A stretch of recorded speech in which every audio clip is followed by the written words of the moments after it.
अस्सलाम वालेकुम व्यूअर्स, मैं हूं समीना पाशा। उम्मीद है आप लोग खैरियत से होंगे। व्यूअर्स, कुछ आम खबरें और अपडेट्स लेकर इस व्लॉग में आपके सामने हाजिर हैं। जनाब, इंपॉर्टेंट खबरें हैं जी। इमरान खान साहब से एक दफ़ा फिर मुलाकात नहीं हो सकी बहनों की, और फिर बहनें बगैर मुलाकात के ही वापस चली गईं।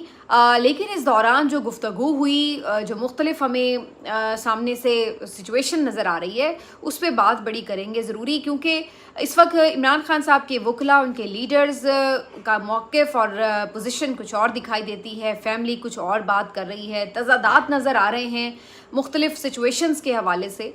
तो ये सारी चीज़ कहाँ पर जाके खड़ी कर रही है सिचुएशन को, जहाँ पे हम देख सकते हैं कि मुश्किलात इमरान खान साहब के लिए हैं। ज़ाहिरी सी बात है, उसकी वजह से ओवरऑल हमें पीटीआई भी कमज़ोर नज़र आ रही है, और जो अपोजिशन का एक दबाव होने की वजह से हुकूमत पे कोई प्रेशर होता था, वो तमाम चीज़ें ही मिसिंग हो गई हैं। तो इसके ऊपर एक तफसील से बात करेंगे। इसके साथ साथ ये भी बात करेंगे कि आज अफसोसनाक वाक़या जो लाहौर काना में पेश आया, और एक ट्यूशन सेंटर की छत गिरने से 14 बच्चे जाँ बहक हो गए। बहुत ही अफसोसनाक और अलमनाक सानहा था। और इसके साथ साथ शौकत मीर साहब की गिरफ्तारी हो गई है, जॉइंट एक्शन कमेटी के मेंबर। तो ये तमाम चीज़ें आज के व्लॉग का हिस्सा होंगी। आपसे रिक्वेस्ट है कि चैनल को सब्सक्राइब कर लें अगर अभी तक सब्सक्राइब नहीं किया। तो पहले बात कर लेते हैं कि इमरान खान साहब की आज भी मुलाकात किसी से क्यों कर ना हुई। आज भी से, बल्कि आप यूँ कह लें कि कल भी मुलाकात, क्योंकि अब तो दिन चेंज हो चुका है। कहानी ये है कि जी इमरान खान साहब की बहनें पहुंची, बुशरा बीबी की फैमिली भी पहुंची। बुशरा बीबी की फैमिली ठीक 2 बजे पहुंच गई, और उसके बाद उनका ग्रीन सिग्नल था, उनको जाने दिया गया। उनकी मुलाकात भी हो गई बुशरा बीबी से। इमरान खान साहब की बहन अलीमा खान साहिबा थोड़ा पहले पहुंची, बाद में नौरीन न्याजी साहिबा और उज़मा खान साहिबा भी पहुंच गई, लेकिन किसी की मुलाकात नहीं हुई। इस दौरान अलीमा खान साहिबा ने जब मुख्तलिफ सवालों के जवाब दिए तो वो बड़े गौर तलब हैं, क्योंकि जब उनसे ये पूछा गया कि जनाब इमरान खान साहब से मुलाकात की अगर एक बहन को ऑफ़र है तो आप क्यों रुकावट बन रही हैं, तो उन्होंने इसके ऊपर लाइटर नोट पे बल्कि नौरीन खानम साहिबा को दबोच लिया और कहा कि हाँ देखो मैं रोक रही हूँ। और फिर हंसते हुए कहा कि देखिए नौरीन खानम साहिबा यहाँ पर मौजूद हैं, अगर किसी को मुलाकात करवानी है तो करवाएं ना, क्यों नहीं करवा रहे। अलीमा खान साहिबा की इस बात के बाद नौरीन खानम साहिबा ने भी जो गुफ्तगू की, तो उनका कहना था कि मुझे भी मीडिया से ही पता चलता है कि मेरी मुलाकात के लिए रजामंदी है, तो मैं तो पिछले हफ्ते भी आई थी, मैं आज भी आई हूँ, लेकिन मेरे साथ तो किसी की मुलाकात नहीं हुई। अभी भी मैंने एसएचओ को जाके कहा है कि मेरी मुलाकात है, मुझे आगे भेजें, लेकिन मुझे उन्होंने नहीं जाने दिया। नौरीन खानम साहिबा की वो कॉल 2:30 पे पहुँच चुकी थी, लेकिन इसके बावजूद उन्हें अंदर नहीं जाने दिया गया। उसके बाद ये भी इंटरेस्टिंग बात थी सुनना कि अलीमा खान साहिबा ये कह रही थी कि जब लास्ट टाइम 26 नंबर चुंगी पर धरना देकर बैठे थे, जब सुहेल आफरीदी साहब भी मौजूद थे, तो उस वक्त बैरिस्टर गौहर ये पैगाम लाए थे कि जनाब आप एक दरख्वास्त डाल दें सुपरिटेंडेंट अडियाला जेल को। मोहसिन नकवी साहब ये बता रहे हैं, और जब उनकी दरख्वास्त जाएगी तो नौरीन खानम साहिबा की मुलाकात करवा दी जाएगी। अलीमा खान साहिबा कहती हैं कि इस पेशकश के ऊपर हमने जब अपने लॉयर्स से मशवरा किया तो उनका ये कहना था कि ये तो बहुत गलत बात है, क्योंकि जो कोर्ट ऑर्डर है उसके मुताबिक तो 18 लोगों की मुलाकात होनी है हफ्ते में इमरान खान से। तो ये जो दरख्वास्त की बात कर रहे हैं, ये तो एक कोर्ट ऑर्डर को हम खुद ही एक तरह से सेट असाइड कर दें और अपने तौर पर एक अलग तरीके से मुलाकात की कोशिश करें, तो इससे तो जो इमरान खान का बुनियादी हक है कि 18 लोग हफ्ते में उनसे मुलाकात कर सकें, वो पूरा नहीं होता। तो फिर हमने सोचा कि हमें इस तरह से मुलाकात नहीं करनी चाहिए। ये बात अलीमा खानम साहिबा ने कही।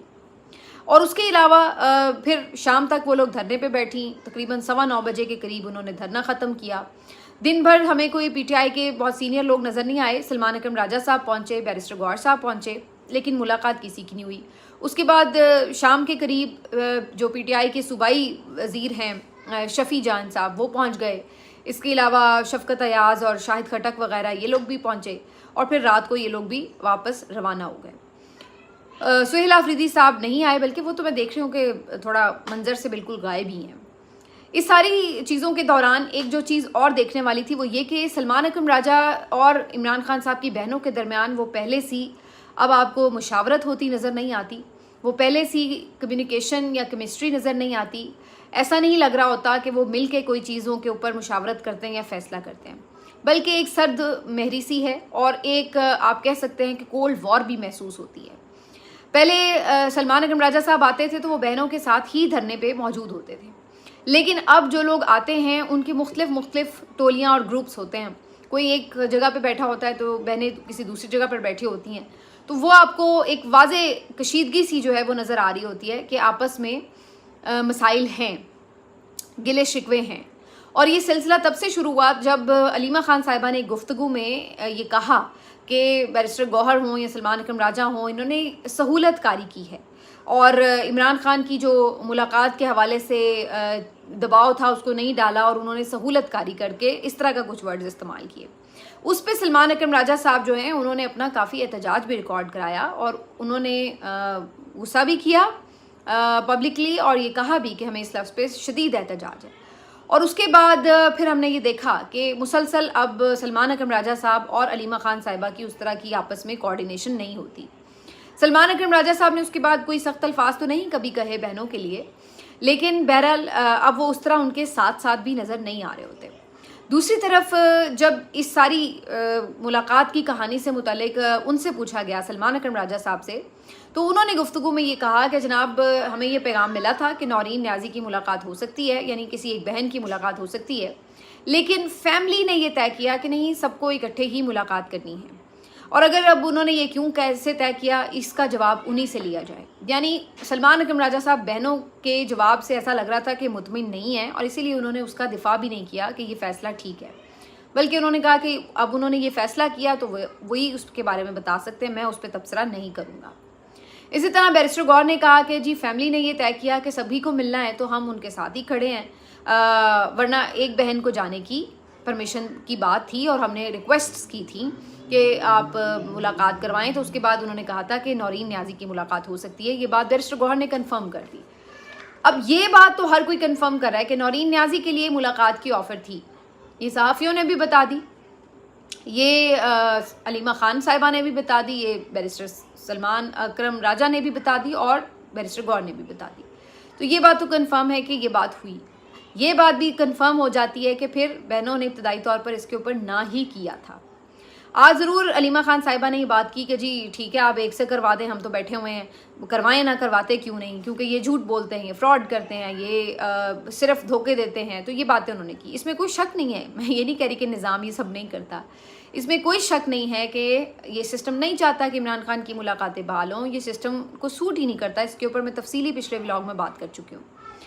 लेकिन आप ये भी देखें इंटरेस्टिंगली कि जो बाद में इस सारी आज की सिनेरियो से मुतालिक जो खबर आई वो नईम अशरफ भट्ट साहब क्या लेके आए। नईम अशरफ भट्ट साहब की पिछले काफ़ी दिनों में कुछ खबरें दुरुस्त साबित हुई हैं। बहरहाल नईम अशरफ भट्ट साहब कहते हैं कि जनाब असल में मुलाकात तो हो जानी थी नौरीन खान न्याजी साहिबा की, लेकिन हुई क्यों नहीं।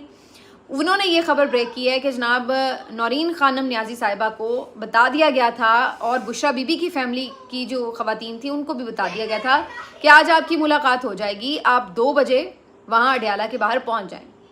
बुशरा बीबी की जो फैमिली की ख़वातीन है वो एग्जैक्टली टाइम पर पहुँच गई, जबकि नौरीन न्याजी साहिबा और उज़्मा साहिबा देर से पहुँची। अब नईम अशरफ भट्ट साहब इसके बारे में काफ़ी लेट टाइम बता रहे हैं कि आफ्टर कोई 3:30 के बाद ही वो कहीं पहुँची हैं। नौरीन न्याजी साहिबा का ये कहना था कि वो तकरीबन 2:30 के करीब पहुँच गई। बहरहाल टाइम का ये एक फ़र्क आ रहा है दोनों की बात में। नईम अशरफ भट्ट साहब की खबर ये है कि जनाब उनके लेट पहुँचने की वजह से फिर मुलाकात नहीं हुई। आपस की बात है, जब इन्होंने मुलाकात करानी होती है तो फिर टाइम तो मैटर नहीं करता। अगर करवानी थी तो करवा देते, कोई फ़र्क नहीं पड़ रहा था कि भाई ये मुलाकात का टाइम निकल गया या कुछ नहीं निकला, क्योंकि जब मुलाकात होनी होती है तो सुबह 7 बजे आज़म सवाती की भी हो जाती है, जब मुलाकात होनी होती है तो रात गए बैरिस्टर सैफ की भी हो जाती है। तो अगर मुलाकात की नीयत थी तो फिर आप अगर 10-1 मिनट का कोई फ़र्क भी पड़ रहा था तो मुलाकात करवा देते, कोई इससे कोई इतना आफत ना आ जाती। लेकिन नीयत में पहले ही फितूर हो और ऊपर से कोई बहाना मिल जाए तो फिर वो फौरी तौर पर हमें इसी तरह की चीज़ें नज़र आती हैं। इससे अलीमा खान साहिबा ने भी ये कहा कि जनाब देखें वो तो आई हुई हैं, लेकिन अब करवानी होती तो करवा लेते, ये तो झूठ बोलते हैं वगैरह वगैरह। तो इन तमाम चीज़ों के ऊपर जो आपको तज़ादात नज़र आते हैं वो बड़े वाज़े हैं कि पार्टी जो है वो वाज़े तौर पर ये समझती है कि हम सिर्फ रिक्वेस्ट करके ही बात को आगे बढ़ा सकते हैं, लेकिन फैमिली ये समझती है कि नहीं, हमें दबाव के ज़रिए अपने तमाम मुतालबात मनवाने होंगे। पार्टी ये समझती है कि हम एक एक करके अपना रास्ता बनाएं, एक एक चीज़ मनवाएं, एक एक बात के ऊपर रिक्वेस्ट करके मुफाहमत से लेके चलें, कुछ उनकी बातें मान लें ताकि हमारे ये रास्ते खुलें। फैमिली समझती है कि नहीं, हमारे पास एक सूबे की गवर्नमेंट है, इमरान खान साहब की पॉपुलैरिटी है, इतनी पावर है, तो हमें तो दबाव डालना चाहिए। लेकिन इसके ऊपर एक वाज़े तज़ाद जो है उसकी वजह से पार्टी और जो फैमिली है वो एक पेज पर नहीं है। अब फैमिली ये कह रही है कि हम अपने तौर पर भी लाहेअमल का ऐलान कर सकते हैं। अगर पार्टी अपने तौर पर लाहेअमल का ऐलान करती है वो उनकी मर्जी है, लेकिन अगर उन्होंने कुछ ना किया तो हम अपने तौर पर भी लाहेअमल का ऐलान कर सकते हैं। लेकिन सवाल यहाँ पर यह है कि अपने तौर पर लाहेअमल का ऐलान आप कर भी लेंगे तो क्या वो कामयाबी मिल सकेगी? वजह यह कि आप तो अपने तौर पर सबको मंगल को बुलाते हैं, लेकिन कितने लोग आते हैं? तो अगर आप अपने तौर पर किसी बड़े एहतजाज की कॉल भी दे दें तो इस बात की क्या गारंटी कि अगर पार्टी आपकी बैक पर नहीं खड़ी होगी तो कैसे वो एहतजाज कामयाब होगा? दूसरी तरफ पार्टी का भी हाल सुन लें कि पार्टी आके टीवी पे और अडयाला के बाहर कुछ लोग आके ये स्टेटमेंट ज़रूर देते हैं कि जनाब हम ये करने जा रहे हैं। शाहिद खट्टक साहब ने भी बात की कि जी वर्कर डी चौक के अलावा, इस्लामाबाद के अलावा किसी कॉल पे मुतमिन नहीं है और लगता है कि हम बड़ी जल्दी उस तरफ जाएंगे, हम सिर्फ महमूद खान अचकज़ई साहब का इंतज़ार कर रहे हैं। शफ़ी जान साहब कहने लगे कि जी ये सारा मामला महमूद खान अचकज़ई साहब ने तय करना है। तो जब महमूद खान अचकज़ई ने तय करना है तो उसका मतलब है उन्होंने तो कोई एहतजाज की कॉल नहीं देनी। तो किस्सा मुख्तसर के इस सारे आपस के यानी आप कह लें डिफरेंसेस की वजह से या इत्तफाक ना होने की वजह से ना तो इमरान खान साहब से मफाहमत के मामले पर मामलात आगे बढ़ पा रहे हैं और ना ही मज़ाहमत के ज़रिए कोई दबाव बढ़ पा रहा है, बल्कि बिल्कुल आप कह सकते हैं कि इस वक्त जो पार्टी है वो बैकफुट पर है। पार्टी भी कमज़ोर हुई है, उसकी वीकनेस जो है वो बड़े वाज़े तौर पर नज़र आ रही है और उसके साथ साथ ट्रस्ट जो है कारकुनों का वो खो गई है। और तीसरी तरफ जो है वो ऐसा भी नज़र आ रहा है कि अब आहिस्ता आहिस्ता जो तनकीद है उसका रुख होता होता होता हर किसी से होता होता इवन फैमिली की तरफ भी आना शुरू हो गया है। तो इससे फ़ायदा किसी को कुछ नहीं हो रहा, नुकसान सबको हो रहा है। लेकिन इसके बावजूद भी कोई इसमें अक्लमंदी से एक भी ऐसा शख्स नहीं है जो कि इसके ऊपर फ़ैसला ले और समझदारी से मामलात को हल कर सके। जो लोग कर सकते हैं, जिनके ऊपर थोड़ा बहुत उम्मीद है, वो आपको पता है जेल में बैठे हैं। वैसे अफसोसनाक बात है कि डॉक्टर यास्मीन राशिद और शाह महमूद कुरैशी साहब के वाले से कुछ फेक खबरें जो हैं वो सोशल मीडिया पर फैलाई गई और कहा गया कि खुदा न खास्ता उनकी डेथ हो गई है, ये हो गया वो हो गया, लेकिन वो तमाम खबरें फेक थीं और फैमिली ज़राए ने भी तरदीद की है। उनके भी जो जेल से पैगामात आए, उन्होंने कहा है कि जो फैमिली और लॉयर्स जो हैं मुस्तनद खबरें दें उसी को फैलाया जाए, बिला वजह की इस तरह की चीज़ें ना फैलाई जाएँ। अच्छा जी, सानिया लाहौर की अगर बात करें तो वहाँ पर बड़ा अफसोसनाक एक वाक़या पेश आया है। कान्हा में एक ट्यूशन सेंटर की छत गिरने से 14 बच्चे जाँ बाक हो गए हैं, कोई 20 के करीब ज़ख्मी भी हैं और ये बहुत ही अफसोसनाक दिलखराश वाक़या है जो कान्हा में पेश आया है। बिल्कुल ये लाहौर का एक नवाही सा इलाका है, अत्ता तो लाहौर में ही है लेकिन मतलब बिल्कुल एक बैकवर्ड सा एरिया है और यहाँ पर ये ट्यूशन सेंटर जो है इसकी छत के बारे में बताया जा रहा है कि ये बिल्कुल एक कच्ची छत थी, मट्टी की छत थी, लेंटर वगैरह प्रॉपर नहीं था डला हुआ और ऊपर ईंटें भी रखी जा रही थी। बारिश की वजह से मट्टी बह गई और उसमें काफ़ी वीक हो चुकी थी छत, लेकिन इसके ऊपर भी ईंटें रखी जा रही थी जिसकी वजह से छत उसका बोझ बर्दाश्त ना कर सकी और गिर गई। और ये सारा उस वक्त हो रहा था अमल जब बच्चे नीचे ज़ेरे तालीम थे, पढ़ रहे थे कमरे में बैठ के। तो ज़ाहिर है वो एकदम गिरी छत तो उसके मलबे के नीचे बच्चे आए और ज़ाहिर है बहुत ही अफसोस और दिलखराश वाक़या कि 14 बच्चे जो महज 7 से तकरीबन 12-13 साल या 14 साल की उम्र तक के होंगे, वो इस वाक़े में 14 बच्चे जाँ बाक हो गए। एक ही घर के 3 बच्चे भी थे। इसके साथ साथ टीचर के बारे में भी इब्तदाई तौर पर ये पता चला कि वो भी शदीद ज़ख्मी है, तशवीशनाक हालत है और बहुत सारे बच्चे जो हैं उनको रेस्क्यू किया गया, तो 20 के करीब बच्चे ज़ख्मी हालत में रेस्क्यू कर लिए गए। इस वाक़े से मुतालिक ये भी पता चला है कि वाक़या जो है वो तकरीबन 3:15 बजे दोपहर के करीब पेश आया, जबकि रेस्क्यू को इत्तला करने में काफ़ी ताख़ीर हुई।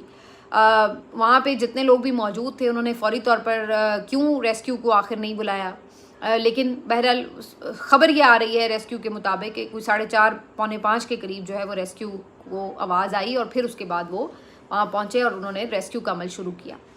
तो बहरहाल बहुत ही यानी एक गमज़दा करने वाला ये वाक़या है, क्योंकि अल्लाह ताला किसी माँ बाप को ये दिन ना दिखाए कि उसके बच्चे पढ़ने जाएं और वो वापस ना आ सकें। छोटे छोटे मासूम बच्चे ज़ाहिर है तालीम हासिल करने के लिए जाएं, उनको पता भी ना हो कि उनके ऊपर क्या क़यामत गुजरने वाली है, तो वो मनाजिर जो है वो देखे नहीं जा रहे। लेकिन इसमें फिर ये सवाल तो उठेंगे कि आखिर ये किसकी जिम्मेदारी है, ये क्यों इस तरह के वाक़यात रूनुमा होते हैं, ये क्यों इस तरह की तामीरात की इजाज़त होती है। अब जाहिर है बात अब इसके ऊपर होगी। मरीम नवाज साहिबा ने भी इसके ऊपर ट्वीट कर दिया है कि जी इस पे एक्शन लिया जाएगा, रिस्पॉन्सिबल अफराद को कोई उनके साथ रियायत नहीं बरती जाएगी, ये होगा वो होगा। लेकिन सवाल फिर वही है कि फिर जैसे पहले वो गटर वाला वाक़या हुआ था, एक दो नीचे के लोग आपने मुअत्तल कर दिए और एक आधा कोई इस तरह का टीवी पे बैठ के पूरा ड्रामा कर लिया डांट डपट का, और उसके बाद बात आई गई हो जाती है।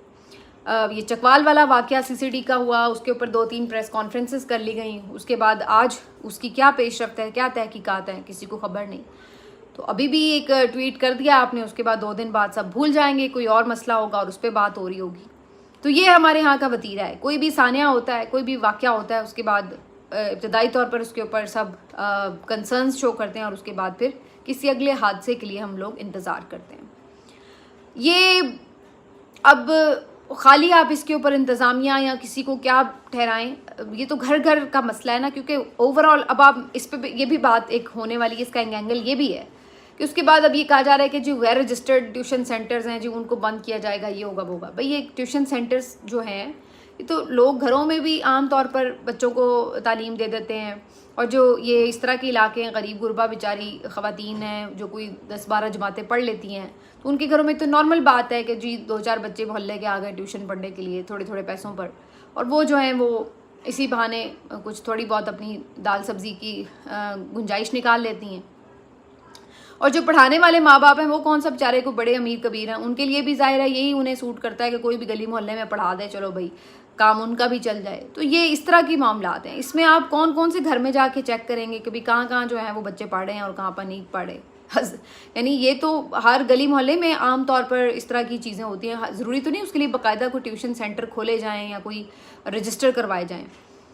तो ये तो पता लगाना बहुत मुश्किल बात है कि कौन से गैर कानूनी रजिस्टर्ड हैं और इस तरह नहीं हैं। और फिर इसकी आड़ में एक नया तमाशा शुरू हो जाएगा, क्योंकि बहुत सारे लोग जिनका रोज़गार इस काम से वाबस्ता होता है या कोई थोड़ी बहुत अपनी पॉकेट मनी बना लेते हैं, वो हर एक को फिर तंग करने का बहाना भी एक सबको मिल जाता है। तो ये सारी चीज़ें भी एक तो ये भी बड़ा मसला ना, हमारे यहाँ हर जगह पे इस तरह के मौका परस्त लोग होते हैं कि हर चीज़ में अपने फ़ायदे निकालने की अपनी गुंजाइश निकाल लेते हैं वो। तो बहरहाल जी अल्लाह ताला लवाहिकीन को सब्र दे। बहुत ही दुख वाली ख़बर थी ये, लेकिन बहरहाल इसके आगे तो इंसान बेबस है।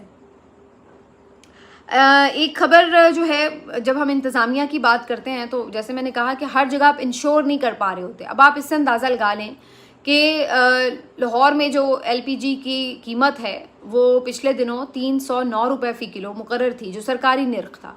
और मैं आपको अगर अपनी बात बताऊं तो मैंने पिछले हफ्ते 600 रुपये किलो के हिसाब से सिलेंडर में खुद अपने हाथ से पैसे दिए हैं, गैस फिल करवाई है। तो 3 किलो का वो छोटा सा सिलेंडर है जो कि 1800 रुपये में रीफिल हुआ था, और जो सरकारी निर्ख है वो 309 रुपये। अब आप उससे पूछें कि भाई ये आप ज़्यादा पैसे ले रहे हैं, वो कहते हैं जी हम क्या करें, हमें तो पीछे से 550 की मिल रही है, ये है वो अपनी कहानी आगे से सुनाएंगे आपको।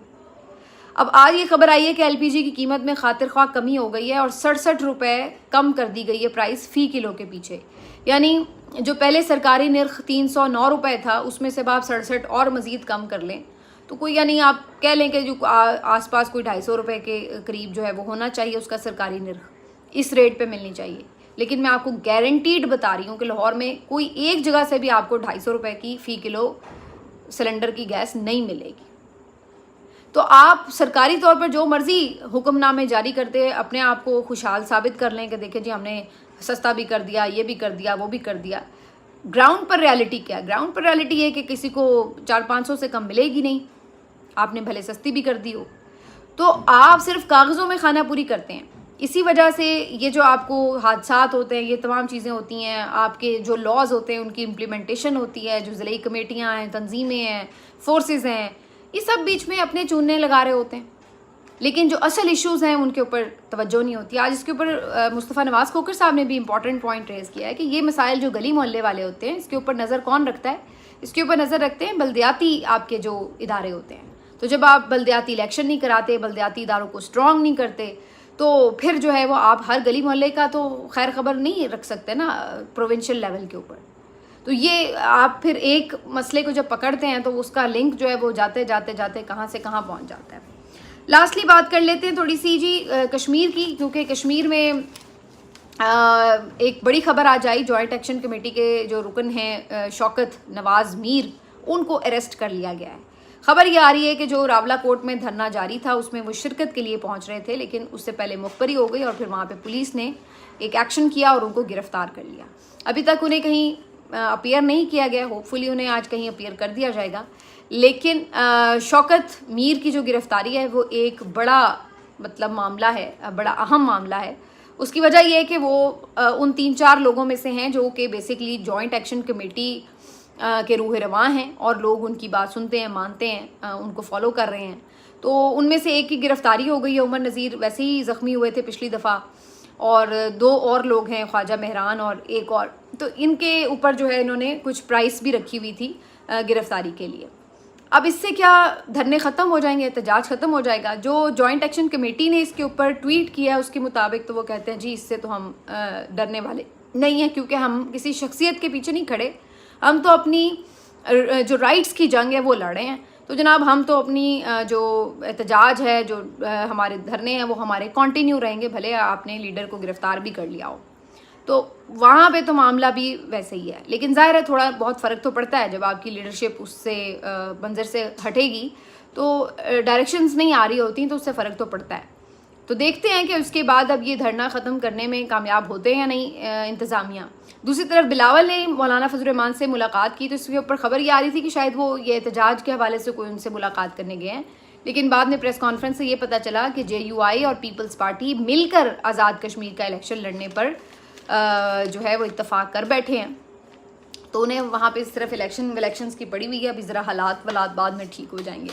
मिलते हैं आपसे अगले वीलॉग में, अपना ख्याल रखिए, अल्लाह हाफ़िज़।